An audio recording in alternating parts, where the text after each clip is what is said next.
अपने वरेण्य गुरु भ्राता इस कालखंड के प्रथम शिव शिष्य साहब श्री हरिरानंद जी को सादर आमंत्रित करते हैं कि वो मंचासीन हो और आध्यात्म के जगत में हमारा मार्गदर्शन करते हुए हमें आशीर्वाद दे कि हम उनके इस पुनीत संकल्प में सहभागी बन सकें। साहब श्री हरिरानंद जी।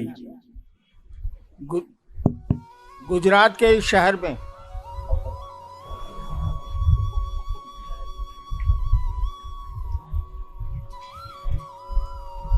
आपने आयोजन किया शिव गुरु महोत्सव का,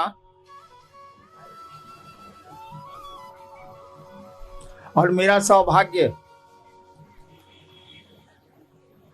कि मुझको यहाँ आने का अवसर मिला, सुअवसर मिला।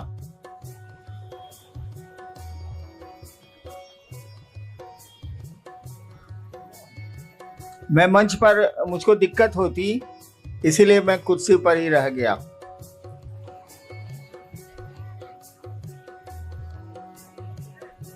अब शरीर बूढ़ा हुआ ना भाई, 72 में घुस गया मैं, 72। 1990 से शिव कार्य हमने शुरू किया था बिहार की राजधानी पटना शहर से। वहां मैं दंडाधिकारी था पटने का।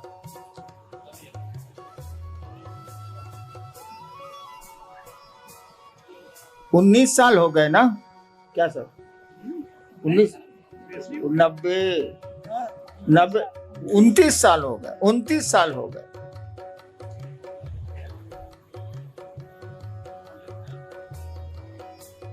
पहले तो इस बात को आप समझ लीजिए, शिव शिष्यता में आदमी गुरु नहीं है। शिव शिष्यता में इंसान आदमी गुरु नहीं है।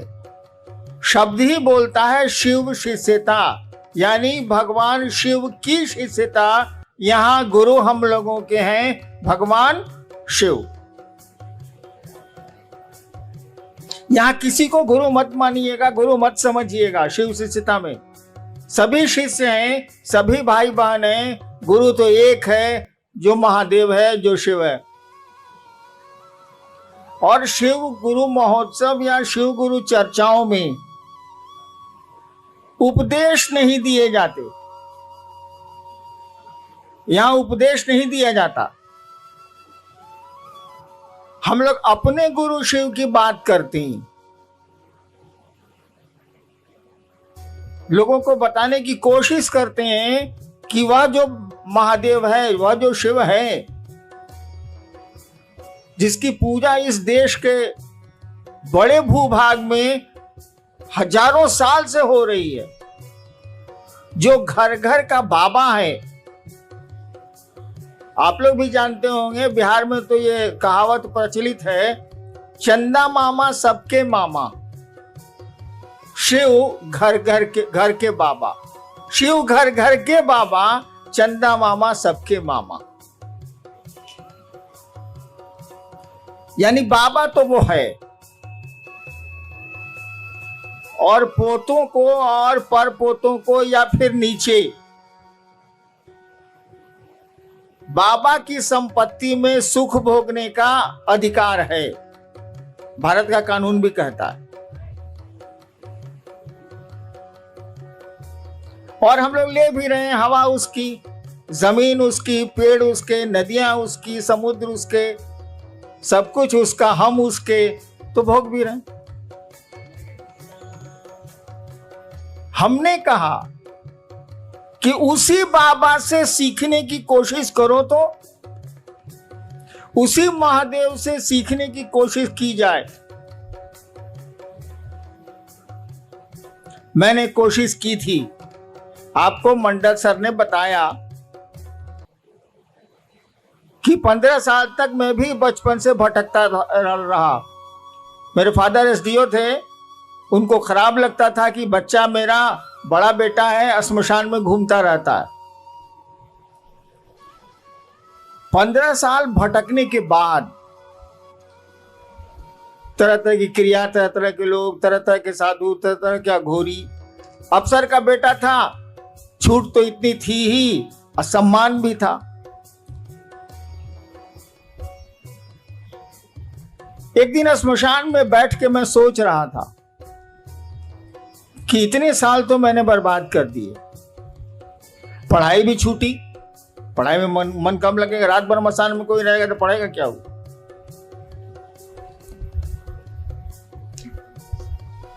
एक मेरे मन में ख्याल आया, देखिए शिव शिष्यता है क्या, मैं आपको बताना चाहता हूं, मैं अपनी कहानी नहीं सुनाना चाहता।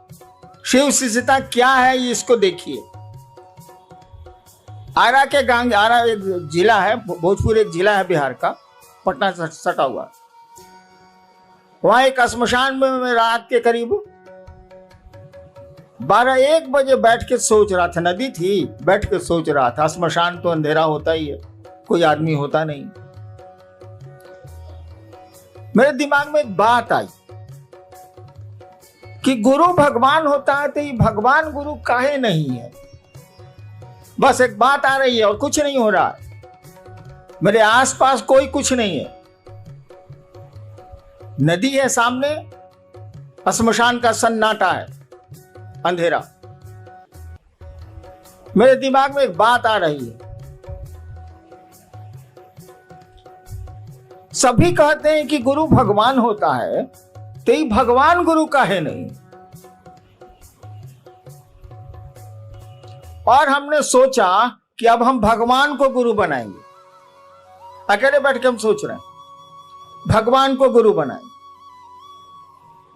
1974, शायद बहुत लोग उसमें उस समय पैदा भी नहीं होंगे आप लोग। मैं पटना यूनिवर्सिटी में कानून का विद्यार्थी था, लॉ का।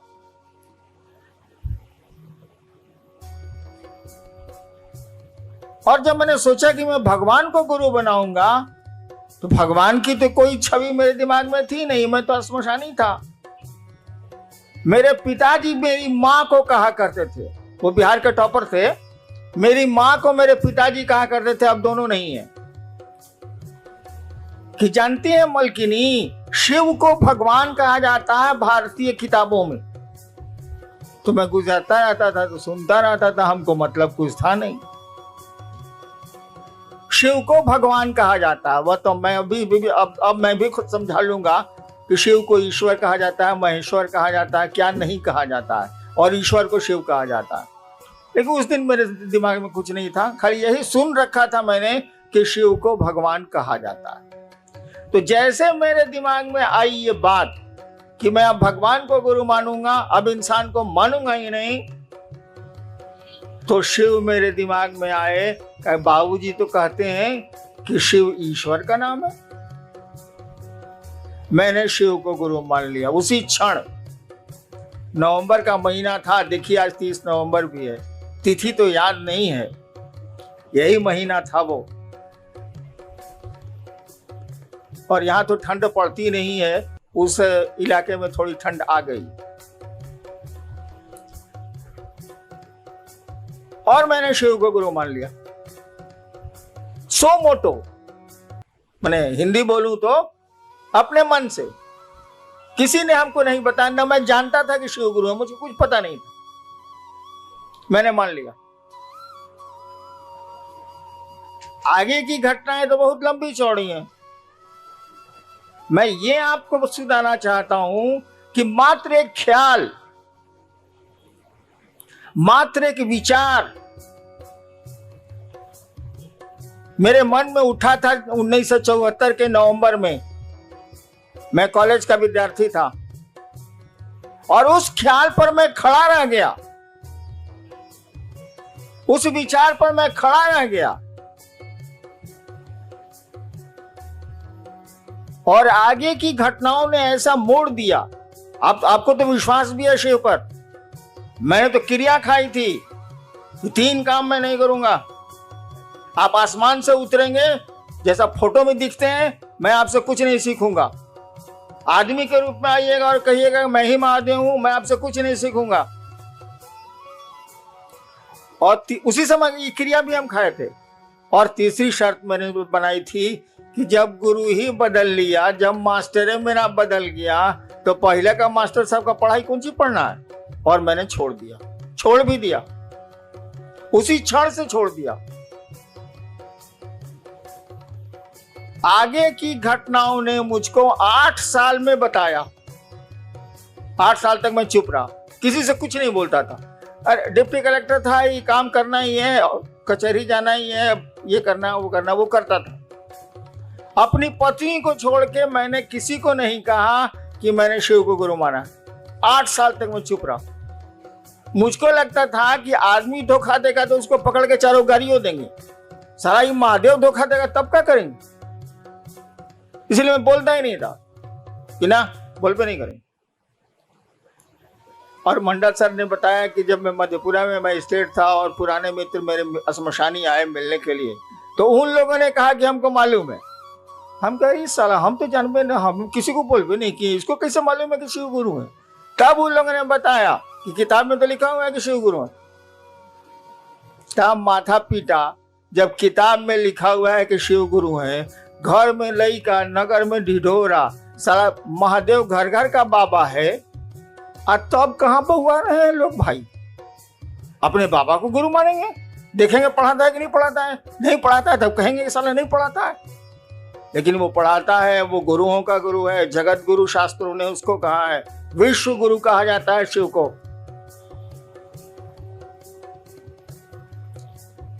और परिणाम काम करते हैं, रिजल्ट काम करता है, विचारों में ताकत जो होती है ना वो काम करती है।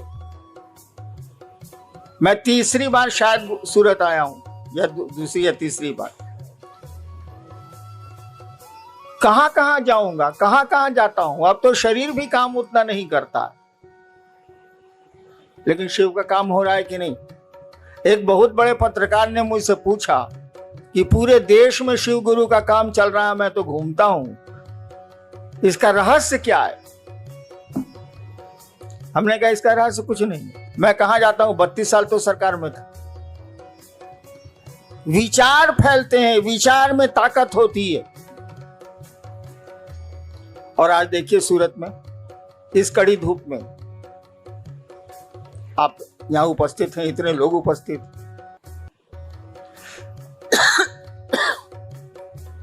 आइए देखते हैं कि आपने लिख के क्या भेजा। ज्यादा देर बोलूंगा तो मैं 4 महीने से बीमार हूं, इसे बीच में ब्रेक दे रहे हैं। देखते हैं आप क्या लिख के भेजे हैं। जी जी आर.के. यादव इच्छापुर सूरत से, इनकी जिज्ञासा है कि रांची से नमः शिवाय करने के लिए बल दिया जा रहा है, क्या यह सही है? यदि सही है तो नमः शिवाय कैसे किया जाए, कृपया बताने की कृपा की जाए। शायद आर.के. यादव जी को मालूम नहीं है, लिखे हैं रांची से। रांची में पागल खाना भी है।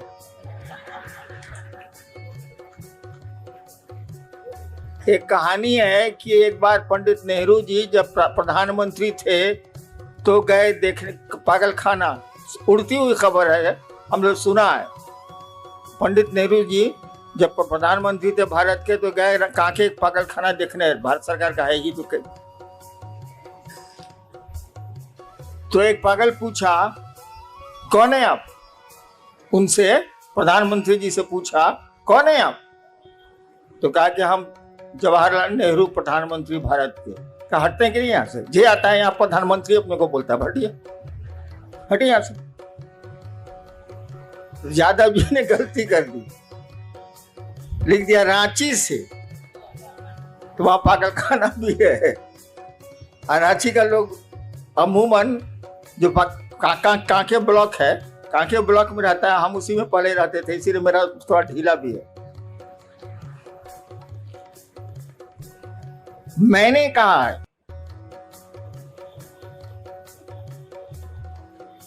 कि आपको नमः शिवाय करना चाहिए।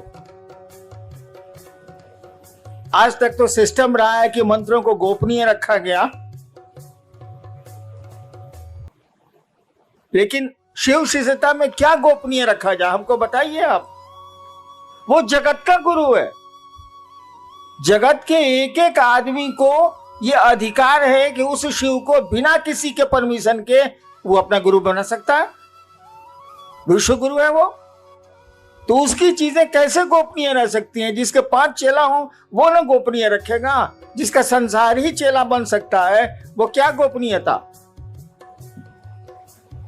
तो हमने कहा कि आप नमः शिवाय करें, इस पंचाक्षर को करें आप, इससे आपके लौकिक कष्ट भी कम होंगे और थोड़ा मन भी आपका शिवगामी होगा, शिव की ओर चलेगा। नमः शिवाय करने का तो 2 ही तरीका है। एक, आप किसी माला पे कर सकते हैं 108 बार। दूसरा, सांस प्रश्वास भी एक माला है। माला कई तरह की होती है, कमल गट्टे की भी होती है, रुद्राक्ष की भी होती है, किसी चीज की हो सकती है, तुलसी की भी होती है। सांसों की माला भी माला ही है। हमारी आपकी सांस चलती है ना, ये 24 घंटे में 27,600 बार चलती है, जैसा मुझको याद है। यानी सांसों की भी माला है। सांसों की माला पर मंत्रों का आवागमन, मंत्र आए और गए, आवागमन देखा जाता है। तो नमः शिवाय जो आपका शिव का पंचाक्षर मंत्र है, आपके गुरु का मंत्र है, उसको सांसों पर चढ़ाइए नमः और शिवाय सांस से जाने दीजिए। ये आप जब याद पड़े 5 बार, 2 बार, 3 बार अपने गुरु को प्रणाम करिए नमः शिवाय से। खिचड़ी मत करिएगा। बहुत लोग करते हैं क्या कि सांस पर भी कर रहे हैं या माला पर गिनती भी कर रहे हैं। मैंने स्टेशन जाने के लिए एक टांग रिक्शा पर रखे, एक टांग बस पर रखे, साले चितरा नहीं जाएगा। हम बताइए, हमको अभी स्टेशन जाना है, कल जाना है स्टेशन, हम एक टांग रखे टेम्पो में, एक टांग रखे बस में, तो मेरा क्या हाल होगा? अरे कोई एक ही सिस्टम ना अप्लाई कीजिएगा। जब मन करे आप टेम्पो से जाइए, मन करे बस से जाइए, दोनों पर एक के साथ कैसे चढ़िएगा? ठीक उसी तरह से सांसों पर अगर मंत्रों का जप होगा, उसकी गिनती नहीं होती। गिनती तो किसी की नहीं होती, रुद्राक्ष के माला की भी गिनती नहीं होती, क्योंकि गिनती किया हुआ है, तो गिनती कौन सी कर रहे हैं? अरे भैया 108 बार माला में डाला हुआ है ये बीट्स, जिसको अंग्रेजी में कहते हैं दाना, तो उसको गिनती कौन सी कर रहे हैं? नमः शिवाय 108 बार, वो तो गिनती किया हुआ है। सांस आपकी गिनती की हुई है कि 24 घंटे में इतनी ही बार चलेगी, तो गिनती नहीं करनी है, न माला पर गिनती करनी है, न सांस पर गिनती करनी है। अरे नमः शिवाय करना है, तो माला और सांस खिचड़ी मत बनाइएगा। एगो टांग टेम्पो पर, एगो टांग बस पर, ये माफिक चलबे नहीं बाबा, ये नहीं चलेगा। माला पर करिए, स्वतंत्र रूप से करिए, सांस पर करिए, स्वतंत्र रूप से करिए, और करिए तो मैंने मंत्रों में शिष्यानुभूति पढ़िएगा, मैंने लिखी है, मंत्रों में भाव प्रवेश आवश्यक है। यानी आप नमः शिवाय किए, सोच रहे हैं खिचड़ी पकी कि नहीं पकी, ये तो मंत्र जप नहीं हुआ। नमः शिवाय किया तो सोचिए कि अपने शिव को, नमः शिवाय का मानी क्या है? शिव को प्रणाम। नमः शिवाय किया तो सोचिए कि शिव को प्रणाम आपका मन कर रहा है। सोचिए, शरीर नहीं झुकाना है, हाथ नहीं उठाना है, मन आपका शिव को प्रणाम कर रहा है। दोबारा फिर नमः शिवाय करिए तो सोचिए कि मन आपका शिव को प्रणाम कर रहा है। इस तरह से 108 बार करिए। इस तरह से सांसों पर जपिए। सांस पर जपिएगा तो याद पड़ जाएगा, उसमें दिक्कत नहीं है। लेकिन माला जैसे कीजिएगा, खिचड़ी याद आने लगेगी, चोखा याद आने लगेगा, अचार याद आने लगेगा। इसीलिए सोचिए कि नमः शिवाय का अर्थ होता है शिव को प्रणाम। आपका मन शिव को प्रणाम करे, तब नमः शिवाय का अर्थ हुआ, नहीं तो नमः शिवाय का क्या अर्थ? नेक्स्ट। मुंबई से भाई उर्वेश, इनकी जिज्ञासा है कि शिव भगवान और शिव गुरु में क्या अंतर है?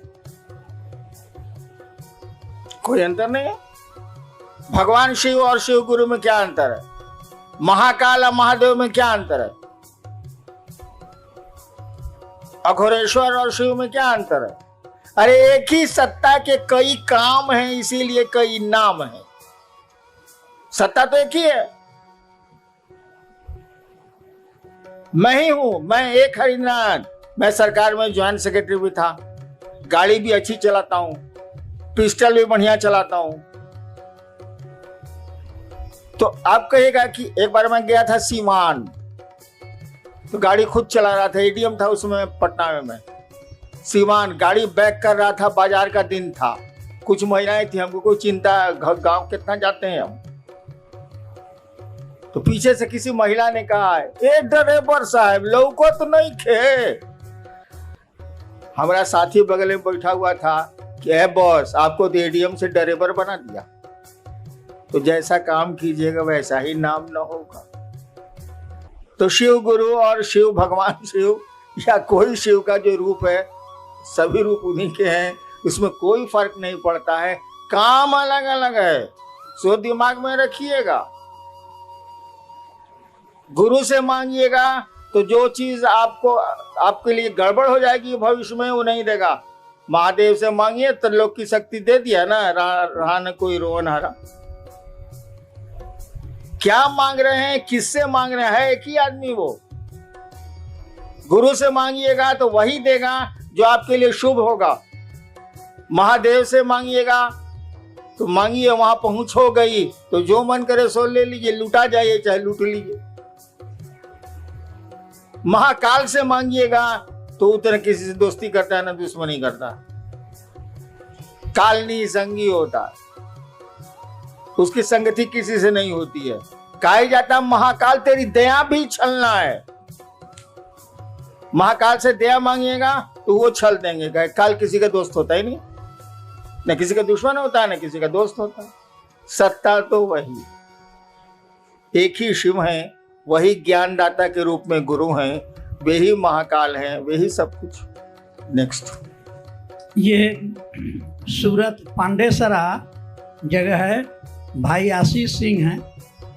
इनकी जिज्ञासा है कि आओ चलें शिव की ओर, इस पंक्ति का भावार्थ समझाने की कृपा करें। भावार्थ, शब्दार्थ नहीं बुझा रहा है। एक बार ऐसे ही हमने बोल दिया था, कैद मांगी थी रिहाई तो नहीं मांगी थी। अब चर्चा में इस पर जिज्ञासा हो गई हमको कि इसका क्या अर्थ हुआ। हमका महाबकलोल है सब। अरे कैद मांगी थी, मैंने जेल मांगा था, इस साल हमको छोड़ कर दिया, ये पूछना क्या है। कैद मांगी थी रिहाई तो नहीं मांगी थी। हम कहा था कि महादेव से कहा है कि हमको बांध के रखिए अपने शिव भाव में, आप छोड़ देते हैं तो धरती हमको पेड़ देती है। इसीलिए कहा था कि कैद मांगी थी रिहाई तो नहीं मांगी थी। ठीक उसी तरह से मैं एक दिन चर्चा करके उठा, नहीं उस दिन मैं कुछ बोला ही नहीं। अचानक हमने कहा किसी को कुछ कहना है, तो कोई कुछ नहीं बोला। तो हमने कहा हमको कुछ कहना, और हमने एक शब्द कहा था, एक वाक्य कहा था, आओ चलें शिव की ओर। वही आजकल आपका स्लोगन भी हो गया है, आओ चलें शिव की ओर। मैंने ये कहा था ऐसे ही कि आओ चलें शिव की ओर। अरे धरती पर आए,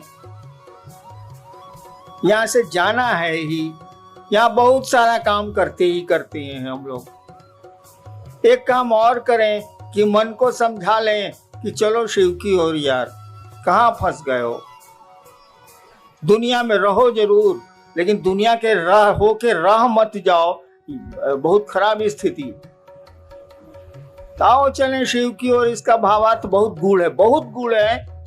उस स्टेज पर आपको जाना होगा तभी समझ में आएगी बात कि आओ चलें शिव की ओर। एक सुदूर क्षिति से आती हुई मध्यम मध्यम आवाज है जो इंसान को बोल रही है, आओ चलें शिव की ओर। उस आवाज को कोई सुन पा रहा है, कोई नहीं सुन पा रहा है। नेक्स्ट, मुंबई से हैं भाई रामनाथ ठाकुर जी।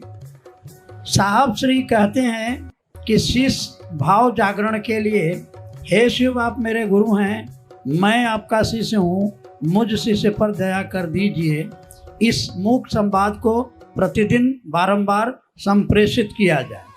कुछ लोग कहते हैं शिव दया शिष्य भाव के साथ ही मांगने पर गुरु दया करेंगे। कृपया स्पष्ट किया जाए कि दोनों विरोधाभासी क्यों लगते हैं। ये बात ही, सवाल ही हमको स्पष्ट नहीं हो रहा है। क्या इसका अर्थ क्या हुआ? सवाल का अर्थ क्या हुआ? अरे आप समझाइए ना, क्या इसका माने हुआ? एक पक्ष कह रहा है कि गुरु से दया मांगिए, प्रतिदिन संप्रेषित कीजिए। दूसरा व्यक्ति कह रहा है कि जब तक आप भाव से नहीं मांगिएगा आपको दया नहीं मिलेगी। इतना ही बात ना है? सुन लिया ना? एगो साधु जी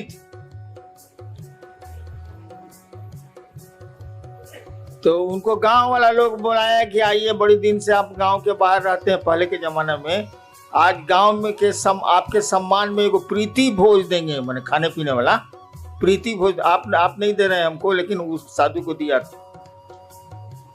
आया तो साधु आया तो कुछ तो सवाल जवाब होबे न करे। तो कुछ लोगों ने पूछा कि बाबा बताइए, भगवान है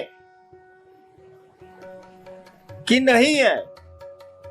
तो साधु बोला कि कौन लोग कहते हैं कि भगवान है, जरा हाथ उठाएं। तो हाथ उठा कुछ। कौन लोग कहते हैं कि भगवान नहीं है, वो लोग हाथ उठाए। तो कुछ लोग हाथ उठाया। कहा कि आप लोग दोनों आपस में समझा लीजिए, हम जाते हैं। तो दो तरह का बात, तब दो तरह का बात है, दोनों आपस में समझा लीजिए, हमारी क्या जरूरत है भाई साहब? क्या सवाल है? वही है कि दया के साथ। अरे बेवकूफ, सब आपको नहीं बोल रहे हैं हम भी वही हैं, प्रश्नकर्ता को बोल रहे हैं। अरे भाव क्या है भाई? पत्नी का भाव है आप में, पुत्र का भाव है आप में, पिता का भाव है आप में, है? मेरा का भाव है कि आपकी चप्पल कहाँ है, आपके पॉकेट में पैसा कितना है, आपका घर कहाँ है, घर कौन सा है, सब पहचानते हैं आप।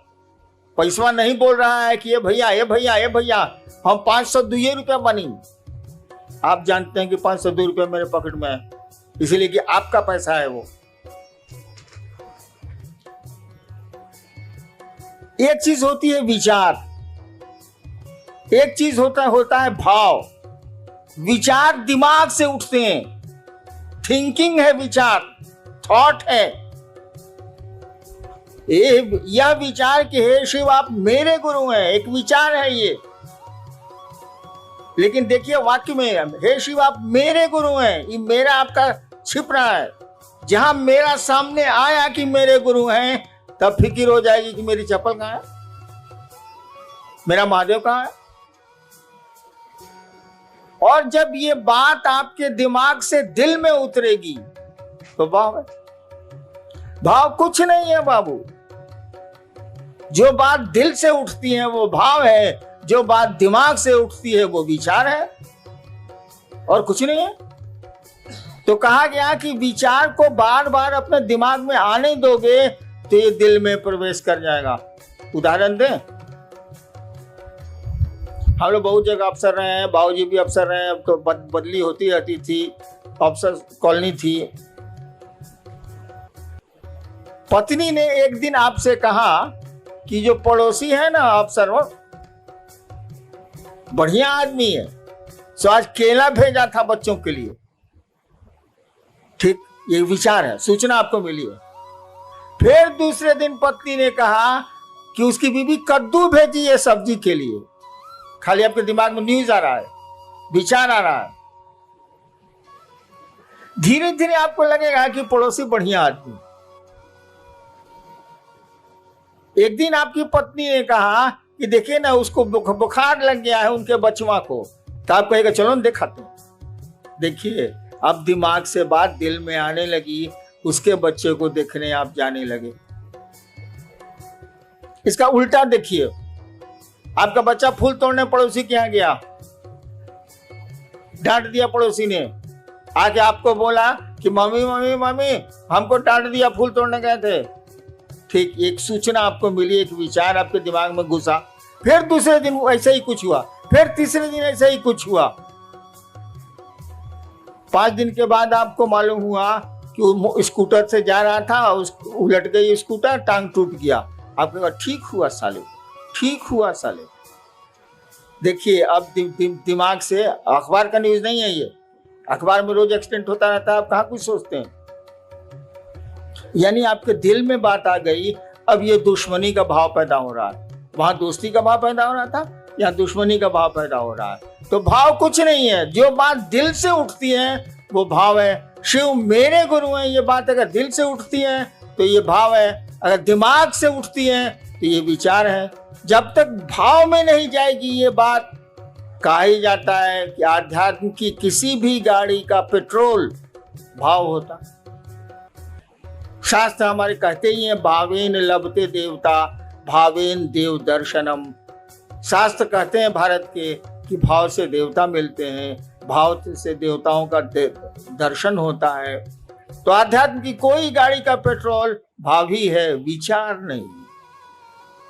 शिव मेरे गुरु हैं, ये विचार रिजल्ट नहीं देगा, लेकिन जब मन में बैठ जाएगी बात कि शिव मेरे गुरु हैं, मेरा गुरु है, वो रिजल्ट आने लगेगा। नेक्स्ट जिज्ञासा नहीं है, एक निवेदन है।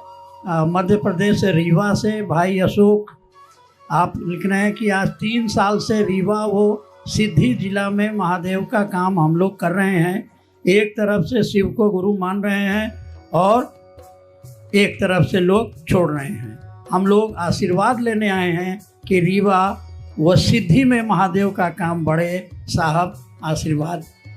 एक तरफ से लोग मान रहे हैं, एक तरफ से छोड़ रहे हैं। मैं महादेव का काम 40 साल से कर रहा हूं। महादेव कराना है, हम कल करेंगे। कितने आए कितने गए। अंग्रेजी में एक कविता है, मेन में come and may go, main मे गो। लोग आते हैं जाते हैं, but I go on for ever. मैं जाता हूं तो हमेशा के लिए जाता हूं। तो किसकी चिंता करोगे, कौन आया कौन गया। महादेव की दया जिस पर हुई वो रहेगा। हैं लोग कि नहीं मेरे साथ। मैं इनका विद्यार्थी था कॉलेज का 67 में। यही मंडल जी पढ़ रहे हैं जिज्ञासा। इनको मैं जबरदस्ती, उस समय शिव गुरु नहीं थे मेरे, जबरदस्ती एक दिन श्मशान ले जाता था और दूसरे दिन कब्रिस्तान ले जाता था। 1 साल कंटिन्यूअस। जबकि मेरे प्रोफेसर लेक्चरर थे, मैं विद्यार्थी था इनका फर्स्ट ईयर का। इनको मैं ही पकड़ के ले जाता, चलिए मसान।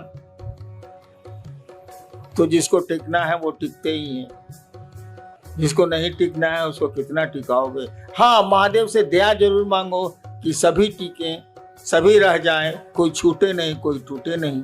कोशिश तो हम लोग यही होनी चाहिए। करो, आगे बढ़ो। भाई मनोज सिंह है सूरत से। क्या शिव को गुरु बनाने के उपरांत भी पारंपरिक गुरु दीक्षा लेना आवश्यक है? किसी भी अनुष्ठान या मुहूर्त में लोगों द्वारा पारंपरिक दीक्षा द्वारा शरीरधारी गुरु द्वारा गुरुमुख होने का दबाव बनाया जाता है। भाई मेरे भी बिया में बनाया था। आप ये नहीं कह रहे कोई सब अनुष्ठान करने के पहले पंडित मैंने कहा जाता है कि आपकी गुरु कौन है। मेरी शादी है स्टेट में है, चली गई पत्नी मेरी शादी में भी यही हुआ था। स्टेट का पंडित था, पंडित जी थे बेचारे, मर गए, कहा हम था। बोले आपके गुरु बउआ जी कौन है? तो हमारी तो बोली तो भाई सिवान वाली थोड़ी खराब है। हमने कहा कोई साला मेरा गुरु नहीं है। लोग बका गया कि लड़का है ब्याह के मंडप पर बैठा हुआ, कहता है कोई साला मेरा गुरु नहीं है। तब मेरी पत्नी से पूछा, उस समय पत्नी हुई नहीं थी, वो होने वाली थी 2 घंटे के बाद। पत्नी से पूछा कि आपके गुरु कौन है? बोले कोई नहीं। तो पंडित जी बोले कि चलिए शिव को गुरु मान लीजिए। हम कहा मैं नहीं मानूंगा। पत्नी ने कहा हम मान लेंगे। इसीलिए बाद में कहती थी कि आपसे हम सीनियर हैं। हम कहा तुम ब्याह करने के लालच में मानी हो, हम लालच में नहीं माने। हाँ, तो हम बिना गुरुए के ब्याहो कर लिया, तुम इसी की चिंता में पड़े हो जी। बट इससे बड़ा कोई अनुष्ठान होता है ब्याह से ज्यादा बड़ा? मस्ती सुनो, कहो कि शिव मेरे गुरु है, दीक्षा की क्या जरूरत है? गुरु की दया ही दीक्षा होती है। दीक्षा का मानी समझते हो यार जी? एक कई लोगों की ये जिज्ञासा है, जिसमें मुंबई कल्याण से हैं भाई सुनील मौर्य। तो शिव को गुरु बनाने के बाद भी कठिनाइयां पीछा नहीं छोड़ रही। इसकी क्या वजह हो सकती है? एक तो आप नमः शिवाय अगर ठीक से करते हैं, 108 बार अगर माला पर करते हैं, माला 108 की होती ही है, या टुकड़े टुकड़े में सांस पर नमः शिवाय से अपने गुरु को प्रणाम करते हैं, तो बाधाएं कम हो जाएंगी, कठिनाइयां कम हो जाएंगी। नमः शिवाय आपके कष्टों को कम करने की का बहुत सुंदर मेडिसिन है, औषधि है वो, उसको करिए। और जहां तक कठिनाइयों का सवाल है, जान लीजिए इस जगत में कोई आया है तो उसको जिंदगी में अच्छी खराब दोनों सड़कें मिलनी ही मिलनी है, कोई उपाय नहीं। आपकी जिंदगी के रास्ते उबड़ खाबड़ मिलेंगे ही मिलेंगे, अच्छे 4 लेन भी मिलेंगे उसमें, लेकिन ज्यादा खतरा यही है कि उसमें उबड़ खाबड़ ही रास्ते मिलेंगे आपको जिंदगी में। चलना तो पड़ेगा ही पड़ेगा। होशियारी इतनी ही है कि सवारी बढ़िया कर लीजिए। अगर ट्रैक्टर से जा रहे हैं उबड़ खाबड़ में तो कमर टेढ़ी हो जाएगी, स्कॉर्पियो से चले जाइए तो कमर नहीं टेढ़ी होगी, खाली जर्क महसूस होगा। तो जिंदगी के रास्ते तो उबड़ खाबड़ मिलेंगे, सवारी ठीक कीजिए, शिव की सवारी लीजिए। जर्क तो उसके बाद भी महसूस होगा, लेकिन कमर टेढ़ी नहीं होगी। रास्ते नहीं बदले जा सकते, सवारियां बदली जा सकती हैं। शिव की सवारी ले लो, शिव यान ले लो, यान माने सवारी, शिव यान ले लो, वायुयान, शिव यान ले लो, निकलते चलो निकलते चलो। थोड़ा बहुत तो जर्क लगता ही लगता है, अच्छी सड़क मिलेगी तो नहीं लगे। जीवन में कठिनाइयां आएंगी ही आएंगी। धरती पर जो भी आया है आज तक परेशानियों में रहा है वो, और उसमें उसने काम किए हैं। पहाड़ों पर वो चढ़ते हैं जिनको चढ़ना होता है, नहीं तो सीढ़ियां भी पहाड़ होती हैं। इंसान के लिए सीढ़ियां भी पहाड़ होती हैं। और कोई है जो एवरेस्ट पर भी चढ़ता है और जिसका नाम होता है शेरपा तेंजिंग, दुनिया जानती है उसको। और कुछ लोग मिलेंगे कि आपके घर नहीं आ सकेंगे, एक पहला मंजिल पर आपका रहने का है, बड़ी दिक्कत है। कुछ लोग सीढ़ियों को पहाड़ बनाते हैं, कुछ लोग पहाड़ को सीढ़ियां बनाते हैं। इसीलिए इन चीजों से नहीं घबराना है। परेशानियां हो आगे बढ़ो, शिव की ओर बढ़ो, तभी मजा है, तभी किसी रिजल्ट का मजा है, नहीं तो कुछ मजा वजह नहीं। चलना चाहिए क्या? आयोजक गण क्या मुझको अनुमति देंगे? चलिए भाई, सूरत का ये शिव गुरु महोत्सव, बैठिए आप लोग। एक मेरी दिल की इच्छा बताता हूं आपको, शायद पूरी हो पाए या नहीं, आप कर पाए कि नहीं। सूरत में मैं शिव की सूरत देखना चाहता हूं, उस महादेव की।